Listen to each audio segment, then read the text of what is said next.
Good morning friends. Recently आपने ये news सुना होगा, no confidence motion against Om Birla ji, the speaker of the Lok Sabha. India bloc opposition ये चाहता है कि जो स्पीकर हैं लोकसभा के ओम बिरला जी, उनको हटाया जाए। तो इसीलिए इस प्रोसेस की बात हो रही है। आइए एग्जामिनेशन पॉइंट ऑफ व्यू से समझते हैं कौन कौन से इंपॉर्टेंट आर्टिकल्स हैं रिगार्डिंग द स्पीकर एंड क्या स्पीकर की पावर है, क्या फंक्शन है, कौन कौन से इंपॉर्टेंट आर्टिकल्स जो हैं वो मेंशन है कॉन्स्टिट्यूशन में with respect to the speaker. तो सबसे इंपॉर्टेंट जो आर्टिकल जो पहला है डेट इज़ द 94, जहाँ पर स्पीकर और डिप्टी स्पीकर का पोजीशन है, कब वैकेंट होगा, रेजिग्नेशन प्रोसेस क्या है, रिमूवल प्रोसेस क्या है, ये मेंशन है। हालांकि 94 आर्टिकल में ये भी प्रोविजन मेंशन है कि जब भी कभी भी लोकसभा डिसॉल्व होगी तो ये ध्यान रखना है स्पीकर उस समय अपना सीट वैकेंट नहीं करेंगे। जब नया लोकसभा आ जाएगा, इलेक्शन हो जाएगा, सब मेंबर्स आ जाएंगे, तो जब पहली मीटिंग होगी उसकी इमीडिएट पहले तो स्पीकर साहब जो पुराने हाउस के हैं अपना जो सीट है वो वैकेंट कर देंगे। ओके, तो ये इंपॉर्टेंट पॉइंट आपको ध्यान रखना है। 95 आर्टिकल ये कहता है कि जब भी office of the speaker vacant होगा तो उसका duties will be perform by the deputy speaker. अच्छा, हो सकता है that particular time the office of the deputy speaker is also vacant. तो at that time any member जो प्रेसिडेंट साहब किसी को भी अपॉइंट करेंगे, अच्छा ध्यान रखना है जो पर्सन है ये लोकसभा का ही होगा। ओके, तो लोकसभा में प्रेसिडेंट साहब किसी पर्सन को अपॉइंट कर देंगे और वो परफॉर्म करेगा as a duty of the speaker, यानी कि देखा जाए वो हाउस को प्रिसाइड करेगा। ओके, आर्टिकल 96 ये कहता है कि जब भी कभी स्पीकर और डिप्टी स्पीकर का रेजोल्यूशन है रिमूवल का वो कंसीडर किया जाएगा, यानी कि हाउस में जब डिस्कस होगा, डिबेट होगा, तो उस समय स्पीकर और डिप्टी स्पीकर हाउस को प्रिसाइड नहीं करेंगे। नाउ अब हम देखेंगे election and the tenure of the speaker. अच्छा, स्पीकर जो है वो लोकसभा में होता है, ध्यान रखना है। तो जो लोकसभा के जो मेंबर्स हैं वही आपस में डिसाइड करते हैं हमारा स्पीकर कौन होगा लोकसभा का, और इसके लिए सिंपल मेजॉरिटी होना चाहिए। और date of the election of the speaker is fix by the president. जब भी कभी स्पीकर का जो सीट वैकेंट होता है तो लोकसभा फिर से ये इलेक्शन प्रोसेस कंडक्ट होता है और आपसी में किसी एक मेंबर को इलेक्ट करके स्पीकर बना देता है और ये वैकेंसी फिलअप कर दी जाती है। अच्छा, speaker remains in office during the life of the Lok Sabha. जब तक लोकसभा रहेगा स्पीकर साहब बने रहेंगे।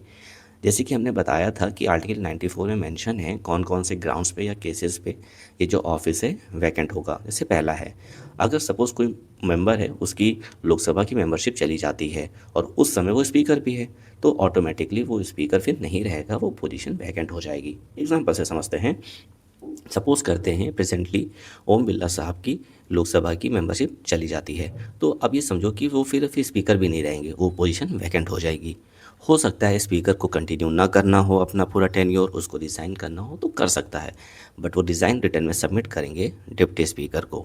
हालांकि स्पीकर साहब को हटाया भी जा सकता है by passing the removal resolution from the Lok Sabha.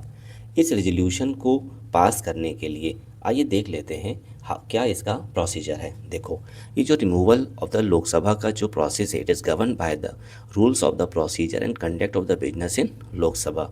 ये रेजोल्यूशन तभी कंसीडर किया जाएगा, डिस्कस किया जाएगा, कम से कम 50 मेंबर्स जो हैं वो सपोर्ट करना चाहिए। यानी कि किसी एक या दो मेंबर के कहने से ये रिमूवल का रेजोल्यूशन ना कंसीडर किया जाएगा ना डिस्कस किया जाएगा। अच्छा, ये मिनिमम स्ट्रेंथ है 50, ज़्यादा हो सकती है, कोई दिक्कत है, 100 हो सकता है, 120 हो सकता है, लेकिन कम से कम 50 मेंबर्स का यहाँ पर सपोर्ट होना चाहिए, तभी ये रिमूवल का रेजोल्यूशन कंसीडर किया जाएगा और डिस्कस किया जाएगा। ओके, अच्छा, ये रेजोल्यूशन को स्टार्ट करने से पहले आपको 14 डेज़ का एडवांस में नोटिस भी देना होगा, यानी आपको पहले बताना भी होगा स्पीकर साहब को कि हम आपकी हटाने का प्रोसेस शुरू कर रहे हैं, 14 डेज़ पहले आप तैयार होइएगा। ओके, अच्छा, अगर ये रेजोल्यूशन पास हो जाता है by the majority of all of the members of the Lok Sabha, इसको टेक्निकली इफेक्टिव मेजॉरिटी भी कहा जाता है, तो फिर स्पीकर साहब को हटा दिया जाएगा।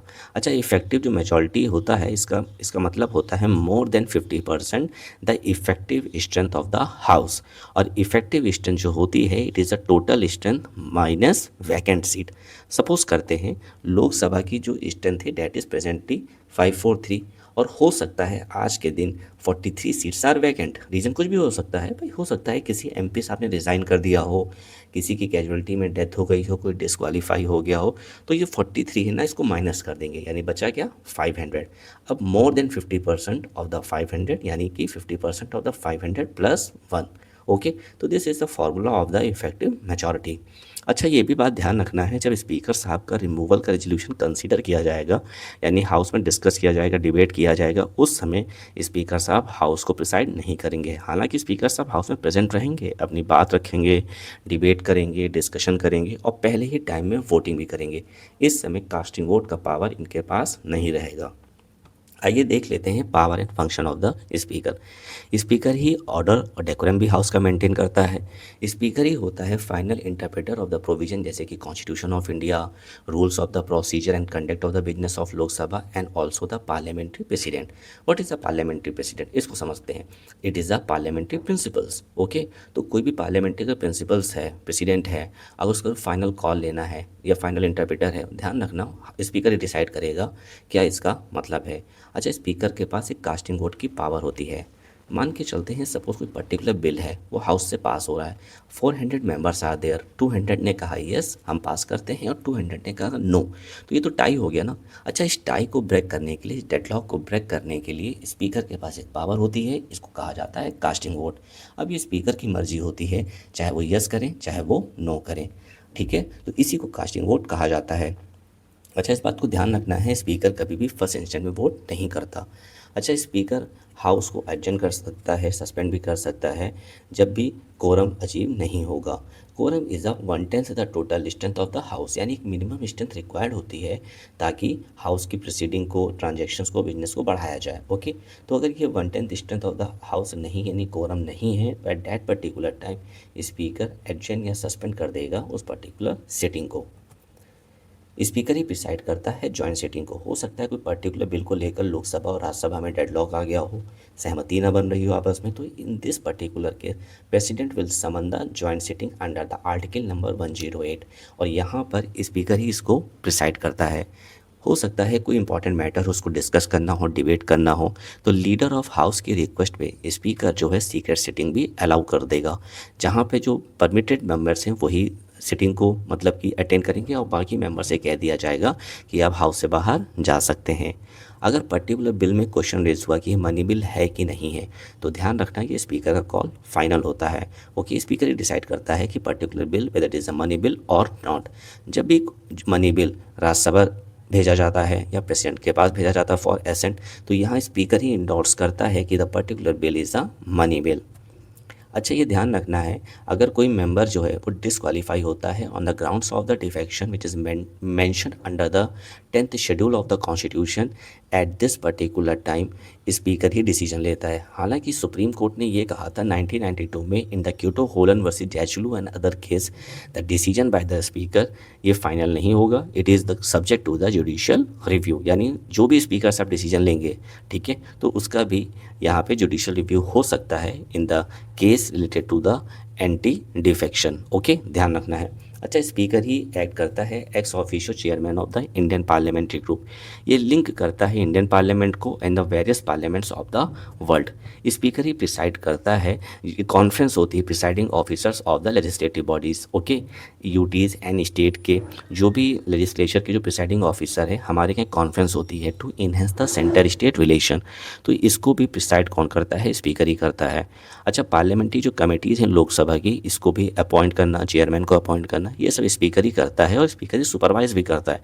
हालांकि स्पीकर खुद में चेयरमैन होता है, ध्यान रखना है, बिजनेस एडवाइजरी कमेटी का, रूल कमेटी का एंड जनरल पर्पस कमेटी।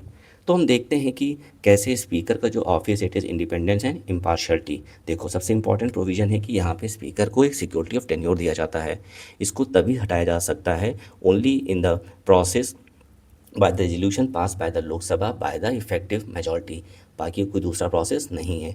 अच्छा, रेजोल्यूशन तभी कंसीडर किया जाएगा, तभी डिस्कस किया जाएगा जब 50 मेंबर्स सपोर्ट करेंगे। स्पीकर के पास कास्टिंग वोट का पावर होता है, ध्यान रखना है, स्पीकर फर्स्ट इंस्टेंट पे वोट नहीं करता। अच्छा, जो work and conduct of the speaker है वो क्रिटिसाइज नहीं होगा, हाउस में डिबेट नहीं होगा, डिस्कस नहीं होगा, accept under the substantive motion. Salary allowances जो भी स्पीकर का होता है, it is a charge upon the consolidated fund of the India and it is a fix by the parliament. और ध्यान रखना है his power of the regulating the procedure conducting the business of maintaining the order. जो भी यहाँ पे speaker सब decision लेते हैं वो फाइनल होता है, वो किसी कोर्ट में क्वेश्चन नहीं किया जाएगा। तो these are the powers and the function which highlight the independence and the impartiality of the speaker office.